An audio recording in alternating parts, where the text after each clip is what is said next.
We are the Gujarat Technological University. Since its inception over a decade ago, GTU has been empowering young and curating minds to realize their true potential. Over 4 lakh inspired students are enrolled with one of the premier academic universities in India. With more than 450 affiliated colleges in its fold operating across 5 zones of the state, GTU, the International Innovative University, your place to move forward.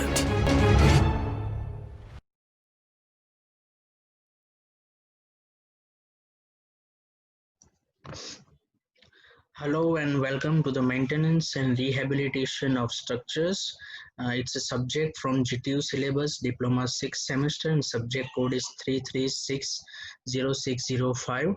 Myself, Sachin N. Bausar from Shankar Shiv Agala Bapu Institute of Technology, and my today's topic from the subject is common reasons for distress in concrete structures.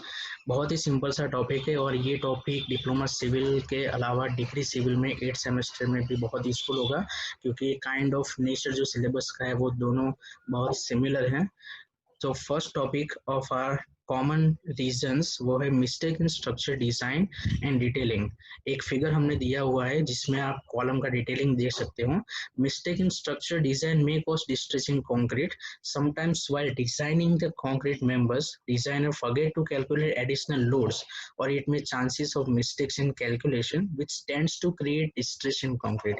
It may be an error in detailing which can cause the failure of structure. Figure में आप आसानी से देख सकते हो कि मैंने दो सर्कल बनाए हुए, एक रेड वन और दूसरा है ग्रीन. दोनों में एक नंबर लिखा हुआ है डिटेलिंग का. फर्स्ट जो रेड सर्कल है उसमें आप देख सकते हो कि वो 150 mm है या 50 mm, it's not quite easily visible. जबकि ग्रीन में आप इजीली देख सकते हो कि अगर आपने डिटेलिंग में ऐसा कोई रेड वाला मिस्टेक किया हुआ है तो जब आप साइट पे परफॉर्म कर रहे हो आपका कंस्ट्रक्शन एक्टिविटीज, तो डिटेलिंग में आए एरर की वजह से या फिर डिजाइन कैलकुलेशन में आए हुए एरर की वजह से गलत कंस्ट्रक्शन प्रोसीड होगा और उसकी वजह से मेजर डैमेज या फिर उससे भी ज्यादा खराब आपका जो स्ट्रक्चर है वो फ्यूचर में कोलैप्स भी हो सकता है इनएडेक्वेट स्ट्रेंथ गेन की वजह से. तो ये था हमारा first topic. Next topic is poor quality of material. It is very obvious that whatever the material you are selecting for the construction activities, let's just specifically talk about the concrete. So which are the concrete ingredients? Fine aggregates, coarse aggregate, water, cement, and add mixtures as per the requirement of mixed design. So if you're not selecting specified materials of designed criteria as per IS 456-2000, it may possible to have design errors or in strength errors in the future words in the hardened state of concrete. So using wastewater or impure water may also cause distress, because in IS code it is clearly dictated that we have to use pH 7 potable water for the construction. Yes, we already know that that is not actually possible in the practical side, but we actually you can go for the better pure version of water for the construction activities. Water की तरह बहुत सारे ऐसे जो ingredient आप use करते हो उसको आपको इंडियन स्टैंडर्ड स्पेसिफिकेशन के हिसाब से यूज करना है.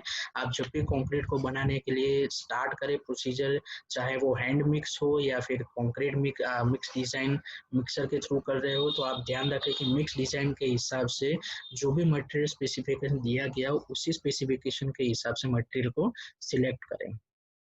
Next one is the poor construction practices. So मान लो कि आपको इंडियन स्टैंडर्ड के अंदर हर एक कंस्ट्रक्शन एक्टिविटीज का एक स्पेसिफाइड गाइडलाइन दिया गया है कि आपको उसी तरह से उसको प्रोसीड करना है. आप उसमें मॉडिफिकेशन कर सकते हो कंस्ट्रक्शन के स्पेशल रिक्वायरमेंट की तरह से, और मोस्ट ऑफ द टाइम आपको उसी को यूज करना है प्रोसीड करने के लिए. So if you are using any of faulty और poor construction practices, it may cause major distress in your structural elements और in the structure itself, and it can reflect in the future in the hardened state of concrete. It will not gain adequate strength as per the design mix or the design procedures, and there are many of the factors which depends on the poor construction practice like high water cement ratio, inadequate curing, insufficient formwork or supports, insufficient compaction provision, improper construction joints during the construction activities, and high cement content. So you must have to be sure to reach out each and every factor before starting your construction practices for any of the structure elements. These are some photographs I'm going to illustrate to give you better understanding, and I have annotated from ABCD to give you a clear view of idea. In figure A, you can easily identify the water is being poured in concrete mixture by pipe. They are not having any measured water content during the procedure. आप ये चीज बहुत सारी site पे देख सकते हो कि कंक्रीट मिक्सचर के अंदर या फिर हैंड मिक्सिंग के अंदर भी या तो वो कोई बाल्टी या कोई मेजरिंग फ्लास्क को यूज नहीं करते, जिसके वजह से पानी को फ्लो को कंट्रोल किया जा सके। सबसे ज्यादा प्रॉब्लम साइट पे कंक्रीट की क्वालिटी रिड्यूस होने का रीजन होता है uncontrollable flow of water. In figure B you can see use of needle vibrator. आप देख रहे हो कि बंदे ने अपना जो नीडल वाइब्रेटर है वो क्लियरली कुछ अलग एंगल से पकड़ा हुआ है, जबकि स्पेसिफिकेशन के हिसाब से उसको 90 एंगल पे ही पकड़ा जा सकता है और उसको हेड जब तक विजिबल ना हो तब तक ही उसको इंसर्ट करना है और फिर एक एडिक्वेट टाइम तक आपको उसको प्रोसीड करना है। अगर आप बहुत ज़्यादा टाइम तक वाइब्रेटर को अप्लाई करोगे तो भी ब्लीडिंग और सेग्रीगेशन के प्रॉब्लम्स आपको देखने मिल सकते हैं। फिगर सी में आप देख रहे हो कि एक हॉपर के यूज से वो लोग कॉलम को कंक्रीटिंग कर रहे हैं। ये बहुत इजी तरीका है कंक्रीटिंग करने का, और अगर इंडियन स्टैंडर्ड के स्पेसिफिकेशन को देखा जाए तो आपको कोई कॉलम 1 या 1.5 मीटर से ज्यादा ऊंचे से कंक्रीट को फॉल आउट नहीं कर सकते। वो एक बहुत बड़ा रीजन होता है सेग्रीगेशन और ब्लीडिंग का। अगर 1.5 मीटर से ज्यादा से अगर आपको कंक्रीट फॉल कर रहे हो तो तुरंत सेग्रीगेशन हो जाता है, क्योंकि ग्रेविटी और डेंसिटी उस पर डिपेंड करते हैं। फिगर डी में आप जो सरफेस क्रैक्स देख रहे हो वो क्योरिंग की वजह से है। अगर आप प्रॉपर क्योरिंग नहीं कर रहे हो तो आपको सरफेस पे ऐसे क्रैक्स जरूर देखने को मिलेंगे। फिगर ई और एफ जहाँ पे आपको सर्कल राउंड रेड कलर के सर्कल्स दिख रहे हैं वो प्रेजेंट कर रहे हैं कंस्ट्रक्शन जॉइंट्स को। तो कंस्ट्रक्शन जॉइंट्स में अगर आप देख सके तो दोनों में बहुत सारी जगह है दो कवरिंग सपोर्ट्स के बीच में। तो अगर ऐसे कोई सपोर्ट्स दिए गए जहाँ पे प्रॉपर जॉइंट्स को फिक्स नहीं किया गया तो प्रॉब्लम ये होगा कि जब आप कंक्रीटिंग करने जाओगे तो वहां से आपका जो मटेरियल है वो लीक हो जाएगा और प्रॉपर पोरिंग नहीं होगा। वहीं पर figure ji H and I में आप देख सकते हो फ्लोटिंग सपोर्ट्स दिए गए हैं। ज्यादातर साइड्स पे ऐसे वुडन स्टिक्स के बने गए सपोर्ट्स को स्लैब्स और बीम को सपोर्ट देने के लिए यूज किया जाता है, और उसका प्रॉब्लम भी वही होता है कि वो प्रॉपर लेंथ के नहीं होते हैं, तो वो रीच आउट नहीं कर पाते लैंड तक। तो इसी की वजह से वो फ्लोट करते रहते हवा में, जो उसका पूरा सपोर्ट नहीं ले सकेंगे, और उसकी वजह से प्रॉब्लम ये होगा कि बीम के अंदर या स्लैब के अंदर कहीं पे भी डिफ्लेक्शन या मेजर डैमेज हो सकता है। ज्यादातर साइड पे वो लोग उसका सॉल्यूशन ये निकालते हैं कि भी उसके नीचे कोई और लकड़ी का सपोर्ट रख देते या फिर ब्रिक बेड रख देते, जो बहुत ही पुअर कंस्ट्रक्शन प्रैक्टिस से आपको compulsory full length of wooden stick use करना है। अदरवाइज मार्केट में अभी फ्लेक्सिबल स्टील और एल्यूमिनियम के जॉइंट्स वाले सपोर्ट्स भी मिलते हैं, जिसको आप एक्सटेंड और श्रिंक कर सकते हो आपकी हाइट के रिक्वायरमेंट के हिसाब से। यहाँ पे जो 4 फिगर आप देख रहे हो वहाँ पे बहुत सारी प्रॉब्लम्स आपको दिख रहे हैं, जैसे कि जे और के जो इमेजेस है आप उसमें क्लियरली विजिबल है कि उन लोगों ने डिसकंटिन्यूड कंस्ट्रक्शन एक्टिविटी किया हुआ है। जे वाली इमेज में आप देख सकते हो कि कॉलम्स बहुत सारे डिजाइन किए हुए, वहाँ पे बीच में जगह और फिर से कॉलम स्टार्ट हो रहे हैं। तो यहाँ पे हुआ ये है कि कुछ पर्टिकुलर हाइट तक उन्होंने कोई सपोर्ट रखा है, उस पर उन्होंने काम किया, काम करने के बाद सपोर्ट हटाने से पहले दूसरा कंक्रीट को ले डाउन किया और फिर उस सपोर्ट को रिमूव किया। ऐसी डिसकंटिन्यूटी की वजह से कॉलम में कभी भी आपका स्ट्रेंथ नहीं रहेगा, क्योंकि कंस्ट्रक्शन जॉइंट्स जितने ज्यादा बढ़ेंगे उतना आपका स्ट्रेंथ रिड्यूस होता रहेगा। फिगर एल में आप क्लियरली विजिबल देख सकते हो कि स्टेयरकेस के नीचे और स्टेयरकेस के ऊपर जो भी कॉलम आपको दिखाई दे रहा है उसका जो विड्थ और जो डायमेंशंस है वो अलग अलग है, यानी कि दोनों जगह पे अलग अलग डायमेंशन के कॉलम रखे हुए, जिसकी वजह से डिसकंटिन्यूटी क्रिएट हो रही है। यहाँ पे होगा ये कि भाई फ्यूचर में जब ज़्यादा लोड आएगा तो कॉलम लोड रिटेन तो करेगा, पर जैसे लोड ट्रांसफर नीचे पतले वाले कॉलम में होगा वहाँ पे प्रॉब्लम स्टार्ट हो जाएंगे, वहाँ पे क्रैक्स हो सकते हैं, डैमेज हो सकता है या फिर कॉलम कोलैप्स भी हो सकते हैं। एम नंबर की फिगर में आप देख रहे हो जो बहुत कॉमन प्रॉब्लम और साइड्स पे देखा जाता है कि इलेक्ट्रिकल वायर्स या फिर आप जैसे फिगर में देख रहे हो कि भाई प्लम्ब और ड्रेनेज लाइंस को लेआउट में छिपाने के लिए या प्रॉपर तरीके से रखने के लिए बीम्स को बीच में से काटा गया है। तो बीम्स को ऐसे नहीं काट सकते, स्लैब में ऐसे आप होल्स या पंच नहीं कर सकते, इसकी वजह से आपका जो प्रॉपर जो स्ट्रेंथ जिस स्ट्रेंथ को रिटेन करने के लिए आपको डिजाइन किया गया है वो स्ट्रेंथ आपको नहीं मिल सकती। Next topic is of improper curing, which is also considered in poor construction practices. Come curing करना या फिर गलत तरीके से क्योरिंग करना भी स्ट्रक्चर में डिस्ट्रेस क्रिएट करते हैं, और आपको जैसे फिगर में दिख रहे हैं वैसे श्रिंकेज क्रैक्स सरफेस पे देखने को मिलते हैं। क्योरिंग का एक ही मीनिंग होता है कि जब हीट ऑफ हाइड्रेशन हो और जो हीट क्रिएट होता है उसको बैलेंस करने के लिए, उसको एब्जॉर्ब करने के लिए रिक्वायर्ड अमाउंट में वाटर, सीमेंट या सीमेंट पेस्ट या फिर मोर्टार या कंक्रीट में होना जरूरी है। उसी वाटर अमाउंट को यूज करके हीट ऑफ हाइड्रेशन बैलेंस हो, इसके लिए हम एडिशनल क्योरिंग अलग अलग मेथड से जिसको हम यूज करते हैं क्योरिंग करने के लिए वो हम यूटिलाइज करते हैं। तो अगर आप प्रॉपर मेथड यूज नहीं कर रहे हो या फिर required amount of curing provide नहीं करोगे तो ऐसे क्रैक्स दिखने को मिलेंगे जो आपके कंक्रीट के स्ट्रेंथ को रिड्यूस कर सकते हैं। Next, and it is also one of the important topic, early removal or improper design of formwork. Formwork should be removed at a particular time considering strength of concrete to retain additional loads. Early removal of formwork cause permanent deflection, cracks, or collapse of structural element. Improper design also causes distress as they may not be capable of handling the load of fresh concrete or fresh structure. So आप ये मान लो कि भी आपने site पे construction देखा हुआ है कि जैसे भी फर्स्ट फ्लोर का काम खत्म होता है उसकी सपोर्ट्स को हटाए बिना ऊपर दूसरा जो माला होता है उसका कंस्ट्रक्शन का काम स्टार्ट हो जाता है। तो वहां पे अगर आपने अर्ली रिमूवल किया फॉर्मवर्क का, आपने सपोर्ट को रिक्वायर्ड टाइम के पहले हटा दिया तो स्ट्रक्चर में उतना स्ट्रेंथ गेन नहीं हुआ होता, डेवलप ही नहीं होता, जिसकी वजह से डिफ्लेक्शन आता है। मान लो कि आपने ऊपर कोई काम शुरू नहीं किया, लोड नहीं दिया और फिर भी आप समय से पहले सपोर्ट्स को निकाल रहे हो तो भी डिफ्लेक्शंस कई बार देखने को मिल सकते हैं। You can easily see in this figure. In the left hand side the figure is showing the a large amount of collapsible amount of a structure due to early removal of formwork. In the right side you can see it's a inadequate numbers of support. जो right hand side पे आपको image दिख रही है वहाँ पे ब्रेसिंग्स ना लगाने की वजह से, प्रॉपर रिक्वायर्ड सपोर्ट्स ना लगाने की वजह से कोलैप्स को आप ऑब्जर्व कर रहे हो। तो आप अगर इम्प्रॉपर डिजाइन बन रहा है तो डिजाइन के मामले में क्या हो सकता है कि हमें पता है कि कंक्रीट में जब आप कॉलम में अंदर कंक्रीटिंग कर रहे हैं तो बहुत हाइट से आपको कंक्रीट को फॉल करना पड़ता है, तो उस टाइम जो लिक्विड का जो प्रेशर है वो ज्यादा होता है। अगर आपने प्रॉपर डिजाइनिंग नहीं किया है, जो फॉर्मवर्क का कॉलम के फॉर्मवर्क का उसको प्रॉपर से माउंट नहीं किया तो उस हाइड्रो प्रेशर की वजह से भी लीक्स हो सकते हैं और ब्लीडिंग का प्रॉब्लम अगर ज्यादा बढ़ गया तो कंक्रीट के अंदर से ब्लीडिंग होने की वजह से उसका क्वालिटी रिड्यूस हो जाएगा और कॉन्सिक्वेंटली स्ट्रेंथ भी उसका डिक्रीज हो जाएगा।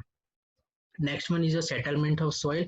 ये प्रॉब्लम आपको तब देखने को मिलता है कि अगर आपने सब सरफेस इन्वेस्टिगेशन प्रॉपरली नहीं किया है, तो आप चूक गए हो कहीं पे कोई रिपोर्ट बनाने में या फिर चेक करने में या फिर लेयर्स का ऑब्जर्वेशन ठीक से नहीं हुआ तो आपको पता नहीं चलता कि लूज मास सॉइल के नीचे अवेलेबल है कि नहीं, तो उसकी वजह से डिफरेंशियल सेटलमेंट्स होता है।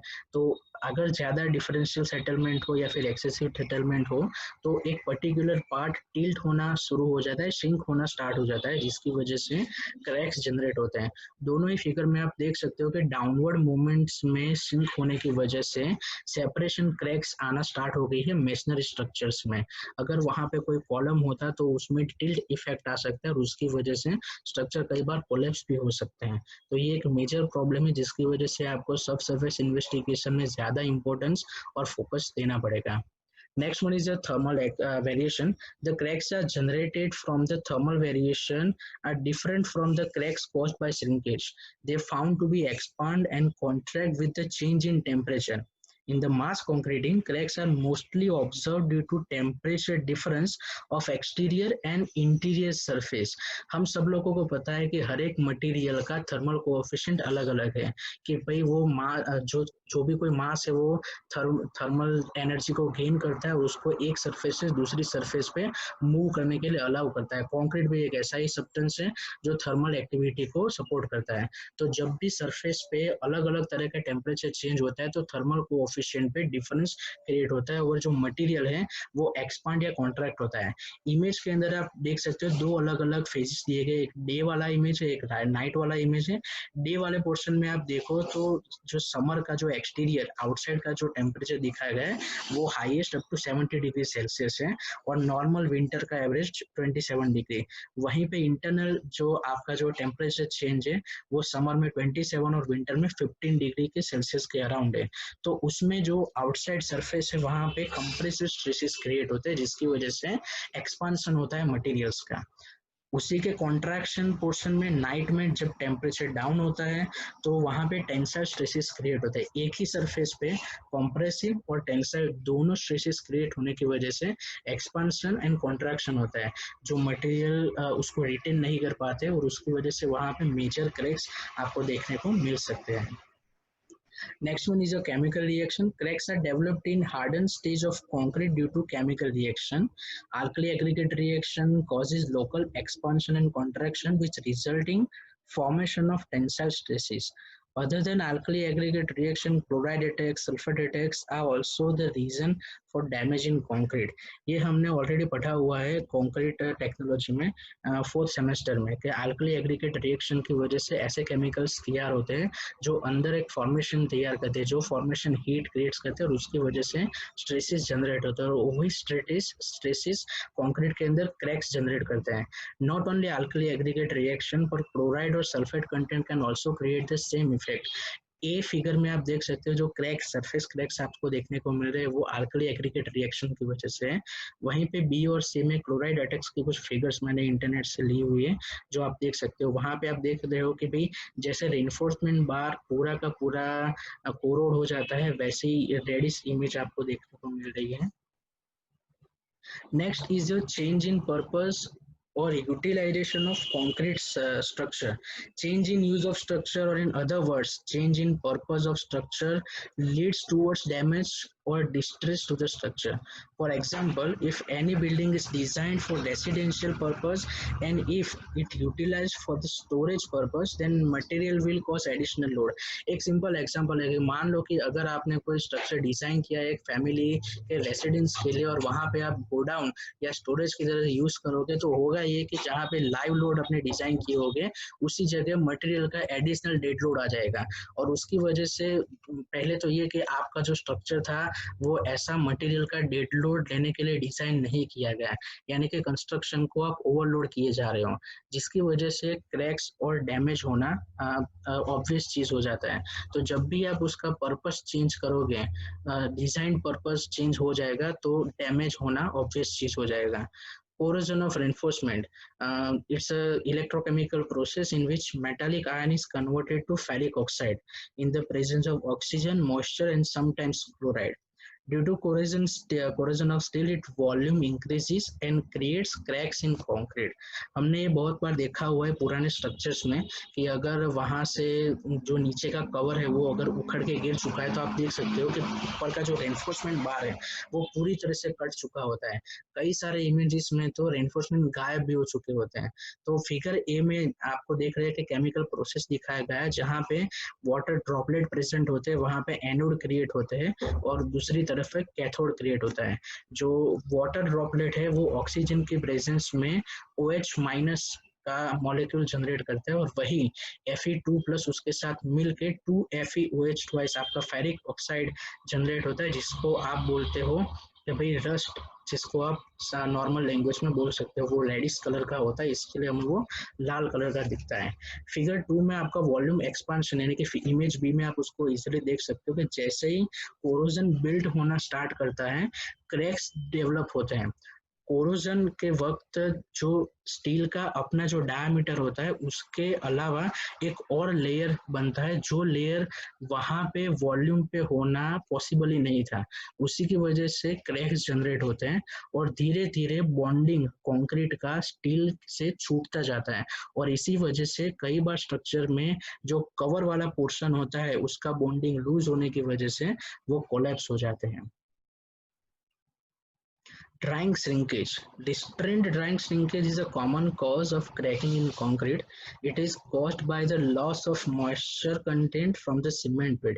It is very similar to the curing, but also at the same time it's a very different one, because initial shrinkage for the restrained and in unrestrained structures are dependent on water cement ratio, size and quality of aggregates, temperature, curing, and relative humidity within the environment of the vicinity of structure. Shrinkage in material create tensile stresses. In that case, if material or the structural element is restrained to move when stresses exceed the strength, cracks are developed. So हम उसको easy तरीके से समझ सकते हैं एक figure में। Image A में आप देख रहे हो कि मैंने दो अलग अलग बीम दिखाए गए, एक फिक्स्ड बीम है और एक आपका जो कैंटिलीवर बीम आप देख सकते हो कि एक 20 फीट लॉन्ग का एक बीम है जो फ्रेशली आपने उसको बिल्ड किया हुआ है। वन कंडीशन फिक्स में जहाँ पे हमने उसको रिस्ट्रेंड किया हुआ है, हम उसको मूव करने के लिए अलाउ नहीं करते हैं, और सेकंड में वो अनरिस्ट्रेंड है यानी कि वो एक्सपांड होने के लिए अलाउ है। तो मान लो कि अगर 0.15 इंचेस का रिस्ट्रेंड भी अलाउ उसमें हो सकता है, तो फिक्स्ड बीम में वो पॉसिबल ही नहीं है। अगर आपने उसमें रॉड यानी कि रेनफोर्समेंट बार्स लगाए हुए जैसे कि आप इमेज बी में देख रहे हो, तो वही 0.15 इंच का जो एक्सपांशन था वो यूनिफॉर्म गैप्स में कन्वर्ट हो जाएगा। और उसी तरह से अगर रेनफोर्समेंट बार प्रेजेंट नहीं है तो आपको उसके सेंट्रल पोर्शन में पूरा कंसंट्रेशन हो जाएगा और उसी की वजह से सेंट्रल पार्ट में वही 0.15 इंचेस का एक्सपांशन आपको क्रैक्स के थ्रू देखने को मिल सकता है।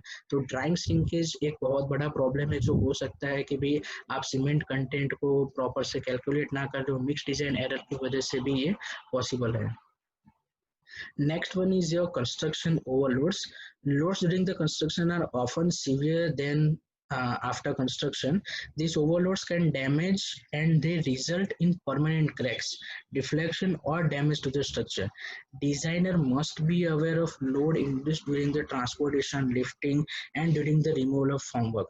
जब हम कंस्ट्रक्शन एक्टिविटीज करते हैं तो बहुत सारे एलिमेंट्स होते हैं जो इनकास्ट होते हैं और बहुत सारे एलिमेंट प्रीकास्ट हम ला सकते हैं। तो ऐसे में आपको चेक करना होता है कि कौन कौन से एक्स्ट्रा लोड्स आपके स्ट्रक्चर पे आ सकते हैं rather than design loads. Design loads are the particular loads which are going to be act after the application of element. But अगर आपका कंस्ट्रक्शन प्रोसीजर चल रहा है तो मान लो कि मजदूर उस पर चल रहे हैं, आपका पूरा कंस्ट्रक्शन का जो मटेरियल है वो स्ट्रक्चर पे पड़ा हुआ है, बहुत सारे लोग का मूवमेंट चल रहा है, बहुत सारे इक्विपमेंट का वाइब्रेशन अप्लाई हो रहा है, तो ऐसे अदर देन डिजाइन लोड्स को भी आपको कंसीडर करना होगा, क्योंकि अगर आपका स्ट्रक्चर वो सारे लोड्स को कवर अप नहीं कर पाएगा तो पॉसिबल है कि ड्यूरिंग कंस्ट्रक्शन ही उसमें डैमेज या डिफ्लेक्शन आपको देखने को मिले, और एक बार आपके एलिमेंट में कहीं पे भी डिफ्लेक्शन आ जाए या फिर छोटा सा भी डैमेज आ जाए तो फ्यूचर में वो बहुत बड़ा रूप ले लेता है और आपके स्ट्रक्चर को कोलैप्स भी कर सकता है। So that was all about for the common reasons of distress in concrete structures. These are the references that I have referred for the collection of data and making my presentation. So thank you for attending the topic.